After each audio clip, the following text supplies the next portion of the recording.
تصویریں لیے موجود تھی جس پر فائز جھنجھلا کر بولا، کیوں نہیں کرنی شادی؟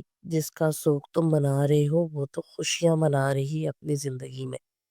ابھی آئی تھی نا، دیکھتے تم کیا ٹھاٹ تھے اس کے۔ ارے اسے جب وہ آسائشوں والی زندگی مل رہی تھی تو وہ کیوں تم سے تعلق رکھتی؟ اتنا بڑا جاگیردار اس کے سامنے تھا، وہ کیوں تم جیسے 9 سے 5 جاب کرنے والے انسان سے شادی کرتی؟ وہ اپنی زندگی میں مگن ہو چکی ہے، تم بھی بھول جاؤ اور بڑھو اپنی زندگی میں آگے۔ ٹھیک ہے، آپ جو دل میں آئے وہ کریں۔ یہ ہوئی نا بات، اب جلدی سے ان میں سے کوئی لڑکی پسند کر لو۔ وہ خوشی سے پھولی نہ سماتے ہوئے اسے تصویر دکھانے لگی۔ جو آپ کو ٹھیک لگے دیکھ لیں، مجھے آپ کی پسند پر کوئی اعتراض نہیں، وہ جان چھڑاتے ہوئے بولا۔ بس پھر دیکھنا، اس زوہر سے لاکھ درجے بہتر دلہن لاؤں گی اپنے بیٹے کے لیے۔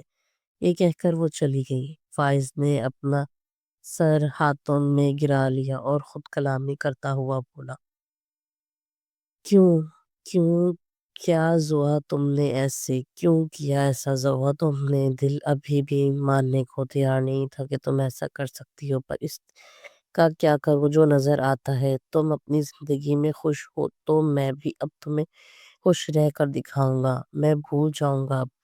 وہ اس وقت گلزار بیگم اور مشل کے ساتھ لان میں بیٹھی چائے سے لطف اندوز ہو رہی تھی اور ساتھ میں باتیں کی جا رہی تھیں کہ زوہا گلزار بیگم کو مخاطب کرتی ہوئی بولی، اماں سائیں ایک بات کرنی تھی آپ سے۔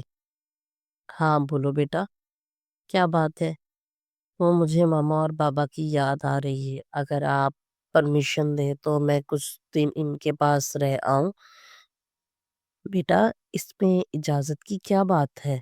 آپ جاؤ اور رہ کر آ جاؤ، بس داور سے پوچھ لینا۔ انہوں نے اجازت دیتے ہوئے کہا۔ آپ خود بول دیجیے گا انہیں، زوہا نے جھجکتے ہوئے کہا۔ گلزار بیگم کو عجیب تو لگا کہ وہ آج کل کے زمانے کی لڑکی ہو کر بھی، شہر کی لڑکی ہونے کے باوجود بھی اپنے شوہر سے خود بات کرنے کی بجائے اپنی ساس کا سہارا لے رہی تھی، پر انہوں نے کچھ ظاہر کیے بغیر ٹھیک ہے میں بول دوں گی داور سے۔ کیا بولنا ہے اماں سائیں مجھ سے؟ داور ابھی زمینوں سے گھر آیا تھا تو سب خواتین کو لان میں بیٹھا دیکھ کر خود بھی ادھر آ گیا اور گلزار بیگم کے سامنے جھکتا ان سے پوچھنے لگا، ماشاءاللہ سے بڑی لمبی عمر ہے میرے بیٹے کی، ہم ابھی آپ ہی کا نام لے رہے تھے۔ وہ داور کا ماتھا چومتے ہوئے بولی، یہی تو میں پوچھ رہا ہوں کہ مجھے کس سلسلے میں یاد کیا جا رہا تھا؟ داور نے زوہا کے برابر ہی کرسی سنبھالی اور اس کے چائے کا کپ اٹھاتے ہوئے بولے۔ داور کے اس عمل پر زوہا کا غصہ تو بہت آیا، پر وہ کچھ بولی نہیں، بس داور پر ایک ناگوار سی نظر ڈال کر رہ گئی۔ اسے داور نظر انداز کر کے میز سے مزے سے چائے پینے لگا۔ ہاں، وہ میں بول رہی تھی کہ بہو کو کچھ دن کے لیے اس کے گھر چھوڑاؤ، بچی کا دل چاہ رہا ہے اپنے گھر والوں سے ملنے کا۔ تو محترمہ یہ بات آپ خود نہیں بتا سکتی تھی مجھے؟ داور منہ میں بڑبڑایا، اس کی سمجھ پاس بیٹھی زوہا کے علاوہ کسی کو نہیں لگی۔ کیا کہہ رہے ہو بیٹا؟ گلزار بیگم نے پوچھا۔ اس سے پہلے کہ داور جواب دیتی مشل بول پڑی، بھائی بول رہے ہیں بھابھی چلی جائیں گی تو ان کا دل نہیں لگے گا۔ کیوں؟ صحیح کہہ رہا نا بھائی، زیادہ زبان نہیں چل رہی تمہاری؟ چپ رہنا بھی سیکھو ورنہ زاور بولے گا۔ آ، کس کان کھانے والی مشین کو میرے بلے باندھ دیا؟ داور نے اس نے مستوی غصے سے ڈانٹا۔ اس کی بات پر وہاں موجود سب کے چہروں پر مسکراہٹ بکھر گئی۔ اماں سائیں آپ دیکھ لے ادا سائیں کو، مشر چیخے، میں کہہ رہا تھا نا کل ڈیرے سے واپس آ کر چھوڑ آؤں گا۔ داور نے گلزار بیگم کو جواب دیا۔ زوہا بیٹا تم پیکنگ کر لینا، گلزار بیگم نے زوہا سے کہا۔ جی ٹھیک ہے، اس نے آہستہ سے سر ہلاتے ہوئے جواب دیا۔ اگلے دن زوہا داور کے ساتھ اپنے گھر آ گئی۔ داور کچھ دیر بیٹھ کر اسے چھوڑ کر چلا گیا۔ زوہا نسرین بیگم کے ساتھ ان کے کمرے میں چلی گئی اور دونوں باتوں میں مشغول مشغول ہو گئیں۔ انہیں ابھی نسرین بیگم کسی کام سے باہر گئی تھی کہ ان کے کمرے کا دروازہ بجا۔ دروازہ کھلا اور رمشا بولتی ہوئی اندر داخل ہوئی۔ چچی، یہ امی۔ زوہا کو دیکھ کر رمشا کی چلتی زبان کو بریک لگا۔ میں بعد میں آتی ہوں، یہ کہہ کر رمشا واپس جانے لگی۔